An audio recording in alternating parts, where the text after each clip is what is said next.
Well, thanks everyone for coming. It's great to be here in Sutton House, Hackney's oldest house, believe it or not. And we're going to talk about the 1930s in Stoke Newington, which I think is a fascinating decade that maybe some people are not too aware of, and all the changes that happened. Why the 1930s? I think because, as you're going to see, I think throughout the last 10 years, as I've been sharing all my research into Stoke Newington's history, a lot of interesting things always happened in the 30s, whether it was demolishing pubs to widen roads, or street renaming, or building a new town hall. And I realized that all those things, the thing they had in common was the 1930s. My name is AMIR. I'm a Stoke Newington historian. Some would say slightly obsessed, just because I operate all these social media channels 24/7 with a team of one, while allegedly also having a family and a full-time job. Okay? Yeah, we got one clap. Thank you. Thank you. It means the lot. Yeah. But I was always a bit of a history buff, and I got down this rabbit hole about 10 years ago, and now you can follow daily updates pretty much everywhere, all right? So this is a culmination of some of the content that I've been sharing over the years. In terms of, this is the Hackney History Festival, but those of you that know me know that I'm very particular about the boundaries of my research and the area. So my focus is solely the boundaries of the former Metropolitan Borough of Stoke Newington that was abolished in 1965. So that was the area. It was one of the smallest boroughs in London, and got merged with Hackney and Shoreditch in 1965. So you can see that's kind of the old map of all the boroughs. So that's the focus, but a lot has happened there, which can also be applied, I think, to other parts of London. So the way that I'm going to do this is chronologically. So we're going to start 1930, 31, and by the end of it, you're going to be exhausted. Okay, I packed a lot, so try to keep up. If you want the slides afterwards, get in touch.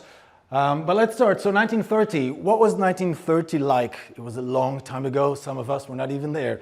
So if you ever wondered, Body and Soul by Paul Whiteman was the most popular song in 1930. You can find it on Spotify and YouTube. It's a bit of a dance tune.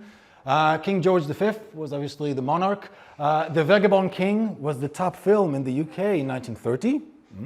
Interesting. And the more relevant piece to this presentation is the Housing Act 1930, which, as we're going to see, empowered local authorities to start clearing poor housing and build modern, high-quality, affordable housing for the middle class. All right, and that was a question of public health, and we're going to see that a lot of the changes that happened were because of this.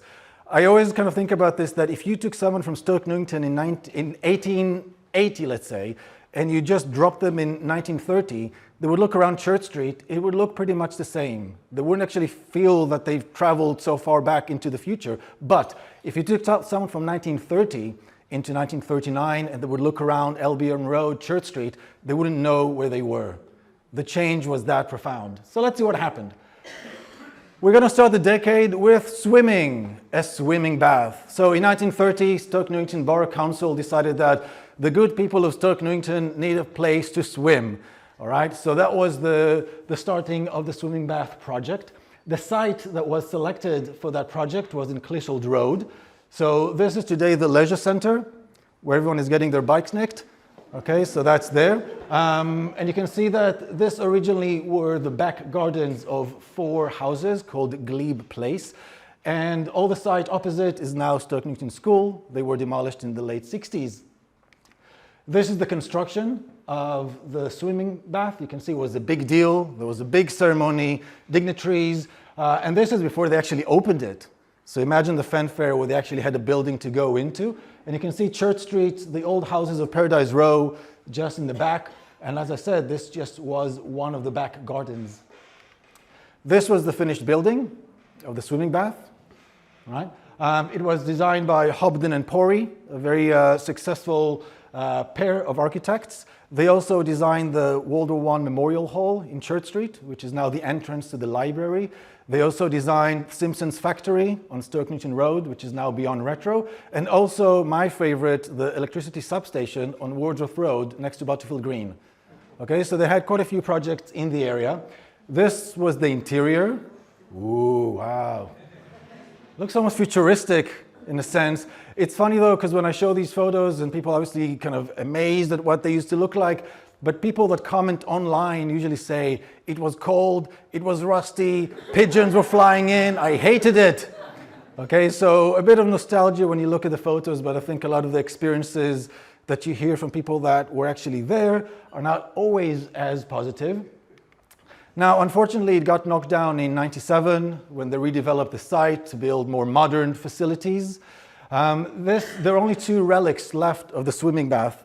One of them is in the Hackney Museum, which is this plaque. And the other, if you're ever going to the leisure center and you go down to the basement level, basically the lower ground floor, you'll find, which really pisses me off, the foundation stone and the coat of arms that used to be above the main entrance as you walked in the building. Someone thought that rather than putting it in the reception area where everyone can see it, let's put it where people can put their wet towels, all right? Which I think is a real shame and a missed opportunity. So one day maybe we can campaign to put it back where it belongs. 1931, this was the Manor House, okay? One of the oldest pubs in the area. And as I said at the beginning, my focus is on the old borough and the old parish that used to go even north of Manor House, almost all the way up to the top of Finsbury Park. That was Stoke Newington back in the day. It wasn't just Church Street and Whole Foods. Okay, and this was the pub that was there. You probably recognize what it looks like today, which is this.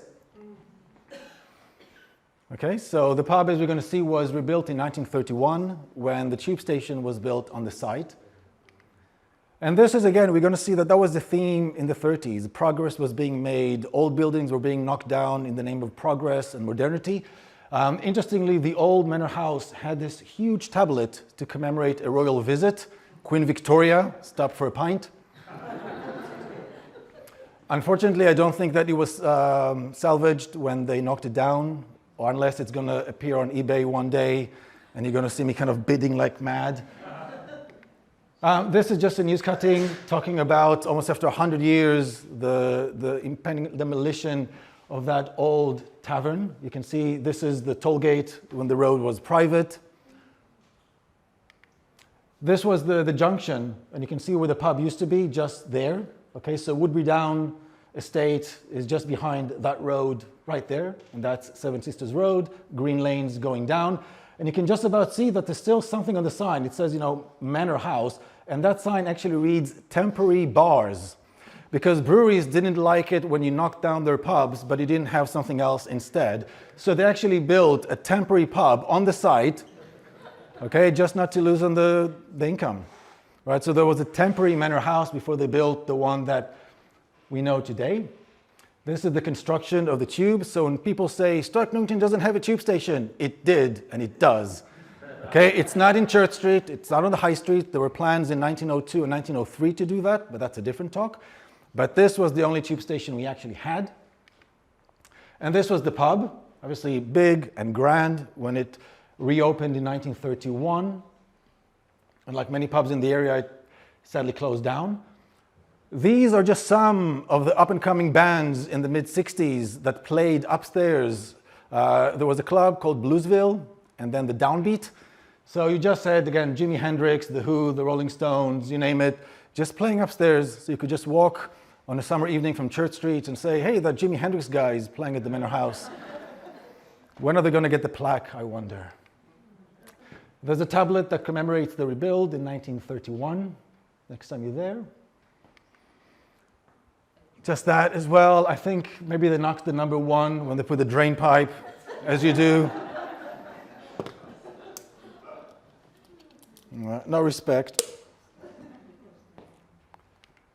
So we talked about the demolition of the pub. This, believe it or not, was the old Stoke Newington. People think that Stoke Newington now is nice and leafy and, very kind of twee, but this was a very common scene in Stoke Newington. If you think, where is this? This looks some really kind of almost like a fairy tale Lord of the Rings set. This is it today. Yay.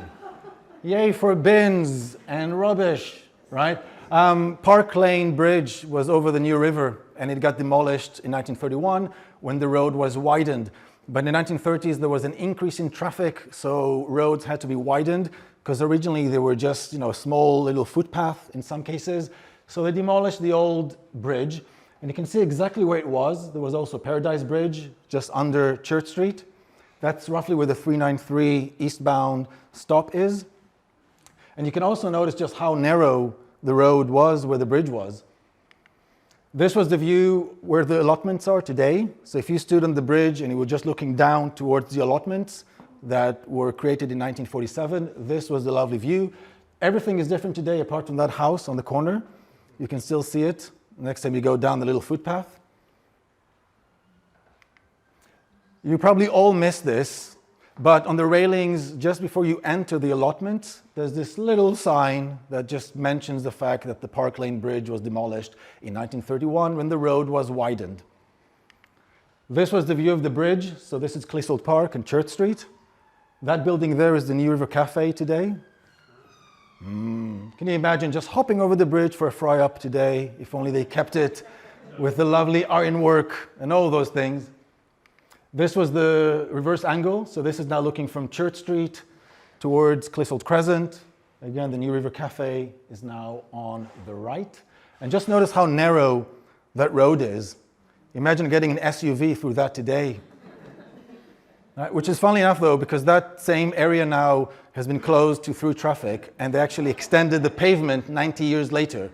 So it's now kind of claiming back, and I don't know if one day they'll actually put back the bridge.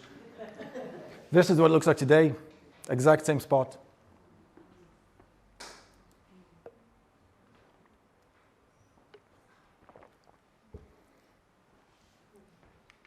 (1942). So in 1932, Manor House Tube Station opened. This is what the interior looked like on day one. Still looks very much like that in some ways, maybe a bit more tired, but that was kind of the very early shots of the station when it opened. And you can see also talking about the way out for trams, because as we're going to see, this was not just about building a tube station. This was about a whole public transportation hub that was built, because outside the tube station, there were 2 tram shelters. And you can see that from the tram shelter, you could go down to the station or go up. So the idea was this was a central point where you can hop from the tube to the tram to the trolley bus. Those were the electrical buses that were using the overhead wires. And they even have this lovely piece of modern art in the middle of the junction. You could probably see it from space at night. It was just so bright and so significant, right? But yeah, I'm not sure what year they knocked that one down, unfortunately. So we talked about the Manor House pub that was demolished to accommodate the new tube. This is the Rose and Crown in Church Street, the original Rose and Crown, which is opposite its present location, right? This is the east side of Albion Road. Okay, you've got Hunter's estate agents, the dry cleaners there, kind of prep, and not prep, the other cafes that I keep forgetting their names. But this is the view today. Because what happened, same way with Park Lane Bridge, that it was too narrow, the junction was also too narrow for the increasing traffic. So they had to completely demolish the pub and other buildings and widen the junction. This is the original plan of that demolition and road widening. So you can see the dotted line shows you where the original curb line was and just how narrow it was. And then you can see as you go in, that's kind of the proposed curb line. Right? So it meant that the whole pub on the corner had to be demolished, and the new one, for some reason, was built on the opposite side of the street. And this was the view from Albion Road looking towards Church Street. Again, look at the width of the road there before the pub was built.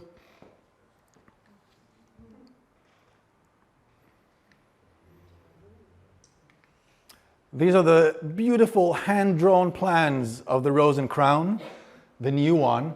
The Rose and Crown was designed by Arthur Edward Sewell. He was the principal architect of Truman's Brewery. He designed about 50 pubs. I recommend visiting all of them. We have 3 in the area, the Red Lion in Church Street, the Rose and Crown, and the Army and Navy. The Rose and Crown and the Army and Navy are now Grade 2 listed because of the vitrolite ceiling and a few other kind of interior features that survive. This was the site where the pub was built. So there used to be a little shop, a little confectionery at this point. So you can see Albion Road, corner of Church Street.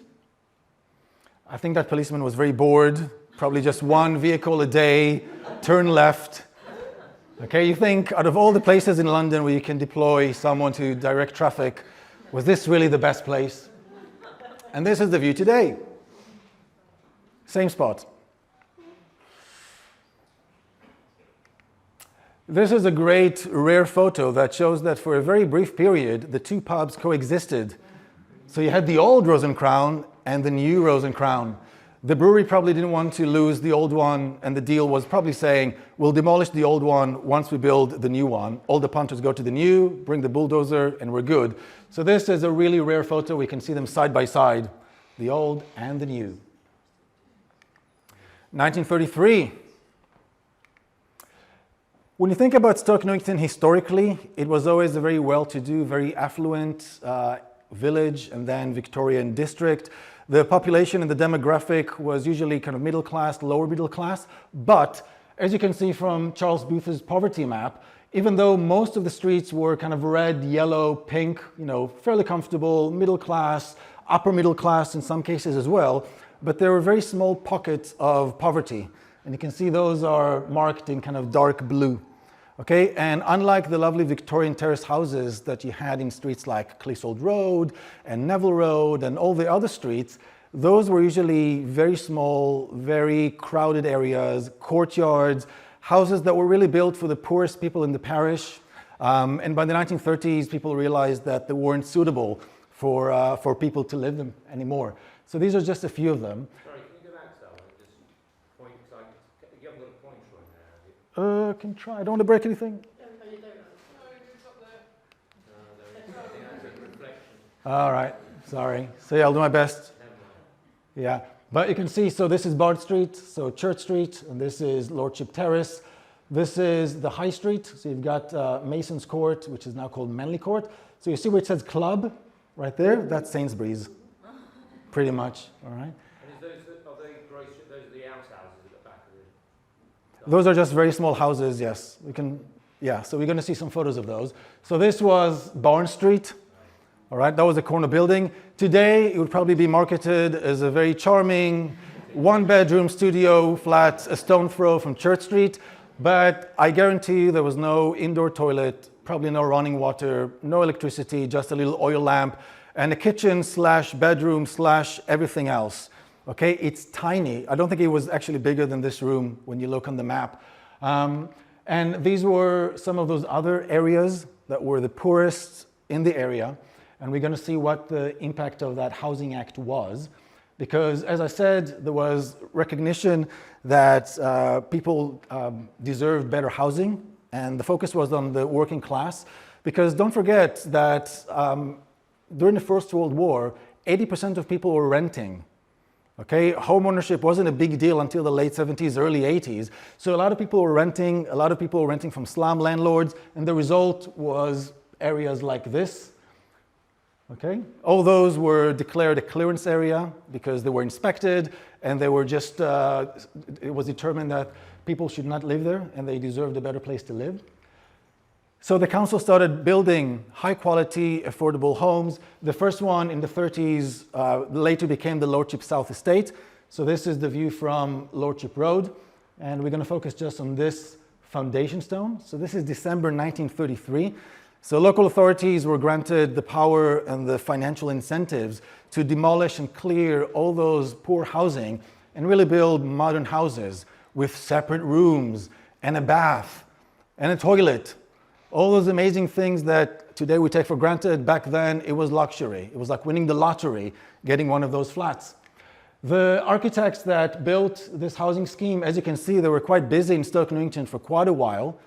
They were working with the council on a number of projects all the way till the late 60s. So that's Howes and Jackman. So 1934. So as I said, they declared 7 areas. This is a copy of the clearance order for the Barn Street area. And it's not just Barn Street. You can see all the numbers of the houses in Edwards Lane, Lordship Terrace, and also Lordship Road. And this was about public health. You know, the order was signed not by the Minister for Housing, but by the Minister for Health. because all this was driven by public health and concern that when people live in very poor conditions, obviously their mental state, physical state, everything you can think of deteriorates and is very poor, and local authority stepped in. Now, interestingly, the site that was chosen to build this housing scheme was not actually one of those areas itself. A lot of times they were very small, as I showed you. So if you wanted to build housing blocks, you needed a big site. And they actually picked a site in Lordship Terrace that had very big semi-detached houses with massive back gardens. So this was a compulsory purchase. Okay, so it wasn't a case of demolishing the small houses in this instance and building the new one. These were the very large houses of Lordship Terrace. 8 houses were demolished to build 100 flats. There was a competition, as often is the case, as we're going to see. So different architects would submit their designs. And in this case, Howes and Jackman won the competition. This was their submission.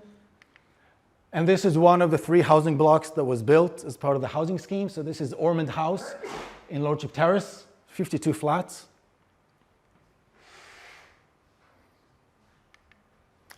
And this is the footprint of the housing scheme. It was named after Sir Herbert John Ormond, who was the mayor of Stoke Newington just before the housing scheme opened.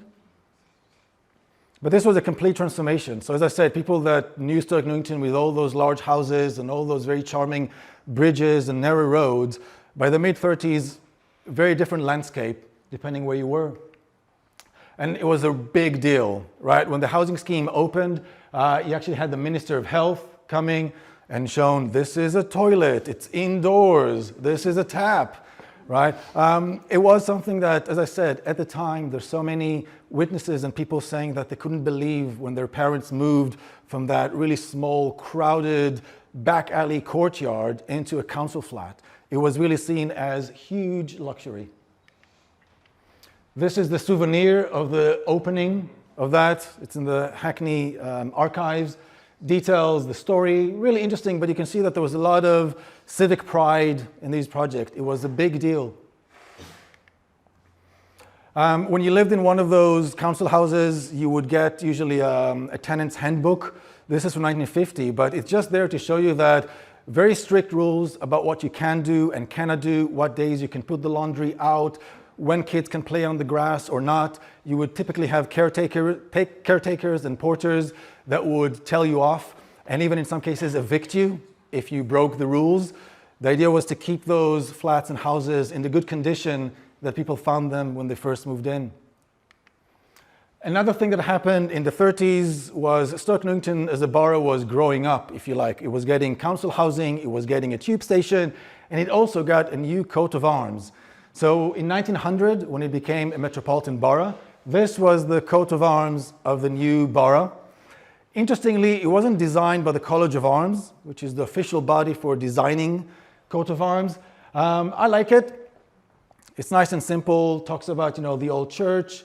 You've got the Forests of Middlesex. But I think there was maybe a bit of a disagreement by the 30s, and Stoke Newington got a new one, which I think looks a bit more, boring than this one. I prefer the colors, I prefer the imagery, and so on, but that was the way. You can see that the new coat of arms incorporated different bits from Stoke Newington's history, from the arms of William Patten. You also have, the griffin shows the arms of Sir Thomas Abney, who was the Lord Mayor of London, one of the co-founders of the Bank of England that actually lived in Church Street. So this really breaks down this whole new coat of arms. If you want to see it today, there's a few places where you can spot it. So the civic buildings from the period typically had it in different versions. Council housing in these cases, post-war, and this one is in Albion Road. Another thing that happened as well is a new town hall. So when Stoke Newington became a metropolitan borough, it used the town hall in actually sort of further south in Milton Grove, next to Bountiful Green, where it is today, because that was the South Hornsey Town Hall. So a bit middle of nowhere. So if you know where Town Hall Approach is, it's named that because there used to be a town hall right on the corner, all right? But it was away from the main area where the library was and all the shops and the substation. So there was a competition to design a new town hall in Church Street. These were all the free submissions for the town hall. And this was the winner, J. Reginald Truelove. He looks excited about winning the competition, you must say. But he's really interesting. I mean, he only designed up to this point war memorials and monuments in Europe, and he got this gig. But it took a while to build it. It took about 2 years, as we're going to see. So in 1935, the site that was chosen for the new town hall was in the middle of Church Street in an area called Church Row. So this was a row originally of 9 and then 8 grand buildings that were built in 1695. The richest people in Stoke Newington lived here. In Charles Booth's poverty map, this was marked in yellow, upper middle class. But by the 30s, demographic changes meant that the people that used to live in these houses weren't living in Stoke Newington anymore. So this was seen as the prime site.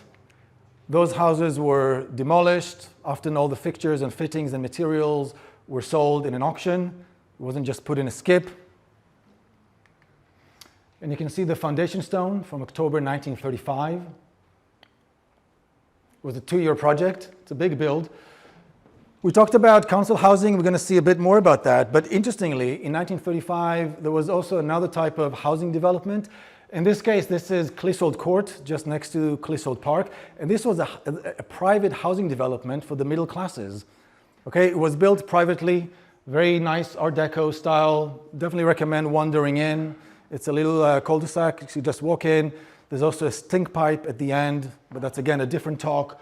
But prime location, used to be nurseries there, but this is really the only example in Stoke Newington of a private development during that period.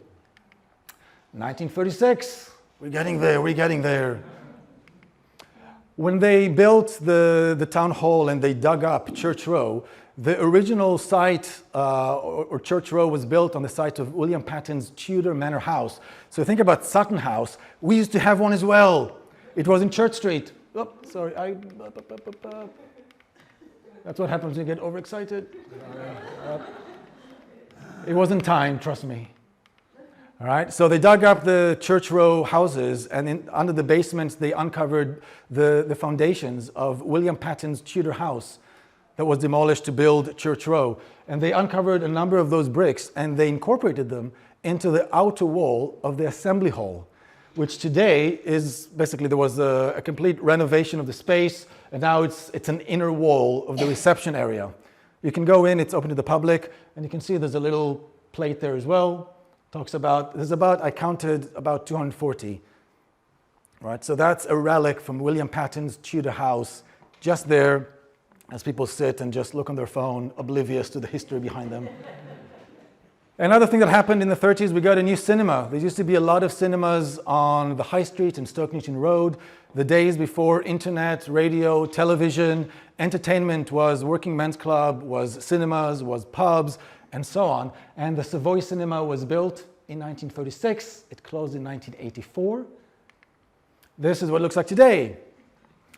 Okay, it's a rare example of the original cinema building is still there. It was actually closed for more than 40 years, the top section, as we're going to see, and it reopened a few years ago as an arts venue. This is what it looked like for many, many years. So you can see that they created they put a suspended ceiling, so there was like a wedding venue below, and the whole top section was frozen in time. Okay, so this was the old cinema, the chairs were gone. Look at the ceiling, and you can see some of the very beautiful decorative features when the cinema first opened.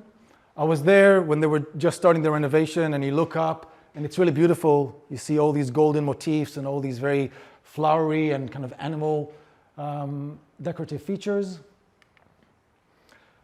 Another thing that also happened is that council housing was not just built by the local authority, in this case Stoke Newington Borough Council. We're going to see that there were 2 other bodies that would build council housing, and this takes us to this place. This was Paradise House in Church Street. Okay? Big building, part of Paradise Row, where all the very wealthy people, usually Quaker bankers and businessmen, used to live. And by 1936, it was chosen as a site for redevelopment, for council housing as well. It was a school after it closed as a private property. And you can see that it was a boys' school. They don't seem that happy about being there, I think, but it was a formal photo, so maybe no one was allowed to smile or do kind of devil horns or anything like that. And Millington House was built by the London County Council. So the London County Council that administered all of London would also buy different bits of land in different boroughs and build its own housing projects. So you had the local authority and also the London County Council. So they built this housing block. And you can see the evolution of kind of London's kind of local governance. Definitely deterioration in the effort into the logos, I would say, definitely. I think this was someone's work experience. But you can tell which ones were built by the LCC when you see that coat of arms. Another site that they picked, so if you think about where the swimming bath was built in 1930, those 4 semi-detached houses that the back garden was used for the swimming bath, they were called Glebe Place. That's them, that's 2 of them. And that site was chosen by the LCC to build another council housing project, Cleasold Estate. So again, 4 houses demolished for dozens of new modern flats. And you can still see kind of the LCC left its mark.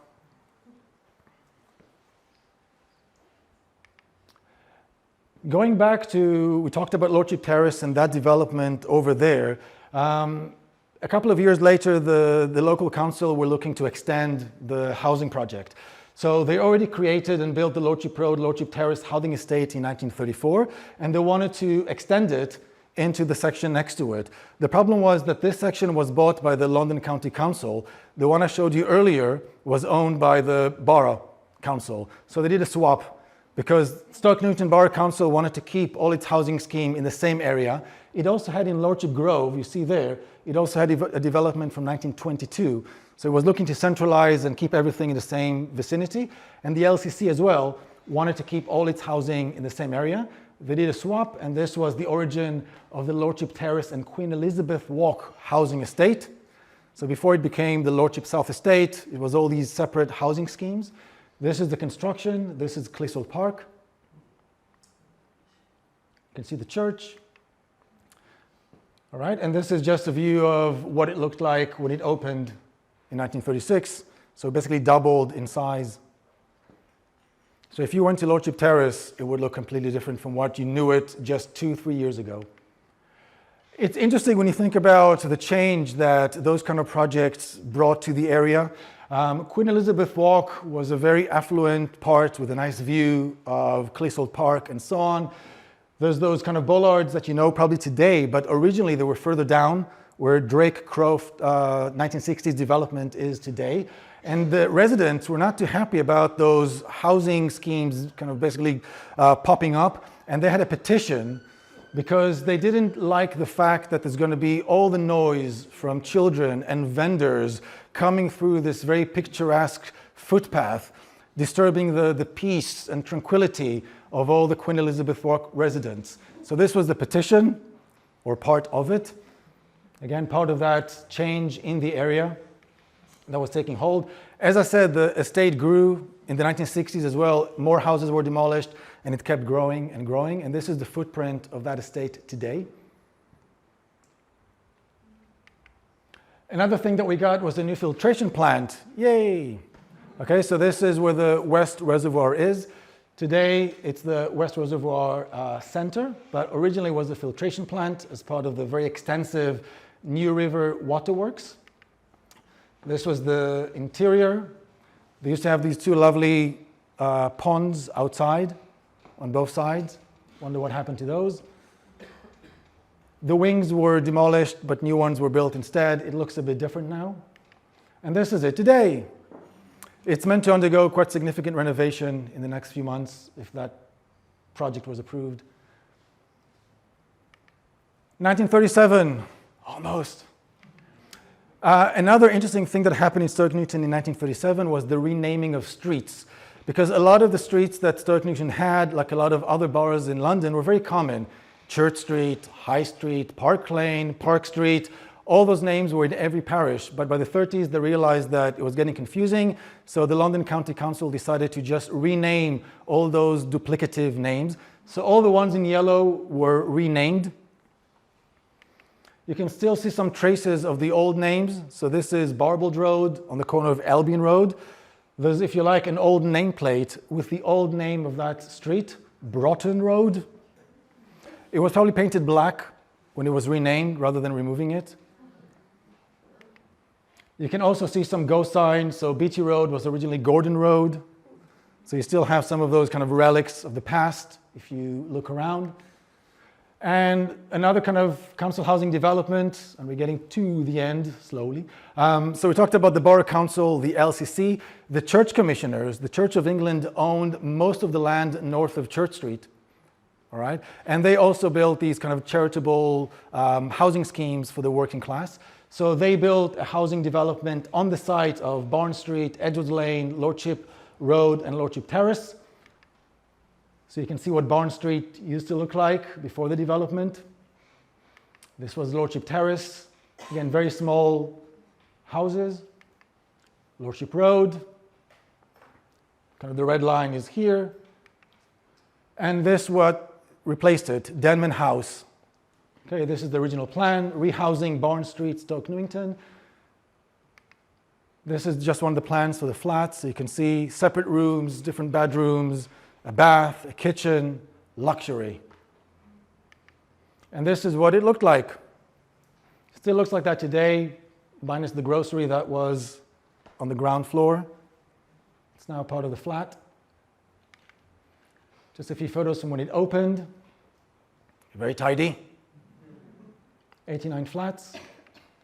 And you can see that Lordship Terrace changed dramatically. So the big houses on this side were replaced with the new Lordship South Estate, if you like. Denman House replaced all the small houses, completely unrecognizable in just a span of 2-3 years. The town hall opened in 1937. This is what it looked like, the council chamber. This is what it looks like today, more or less. It's a wedding venue. I had a visit there a couple of years ago. These are just some of the things I photographed. A lot of empty office space that's not used, unfortunately, and also some relics of the past. 1938.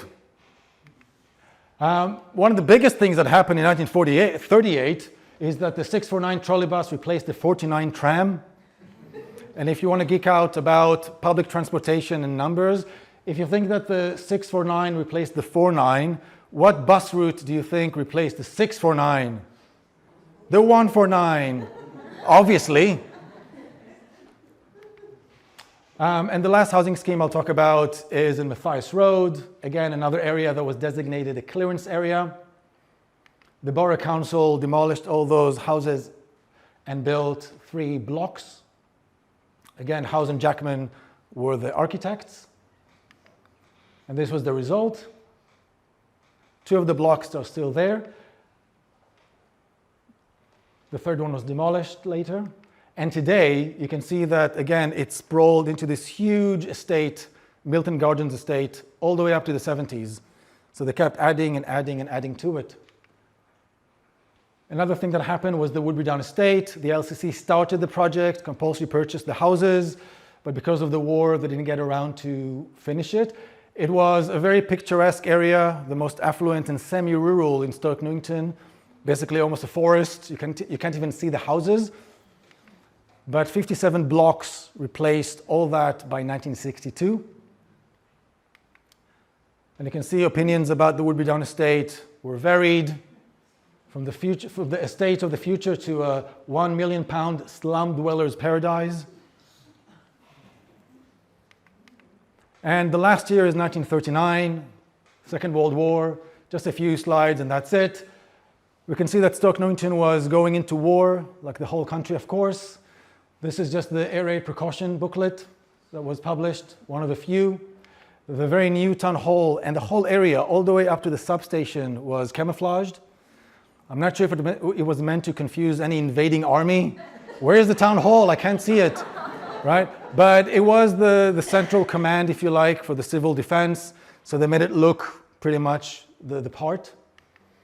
And I'll just finish with this one slide that I found for 1939.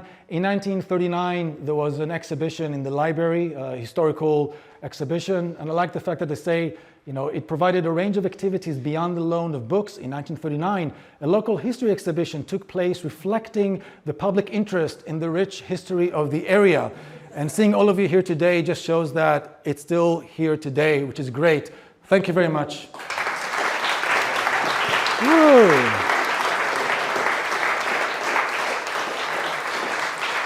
Okay, I think we might have a few questions. Otherwise, we're going to go to the 40s.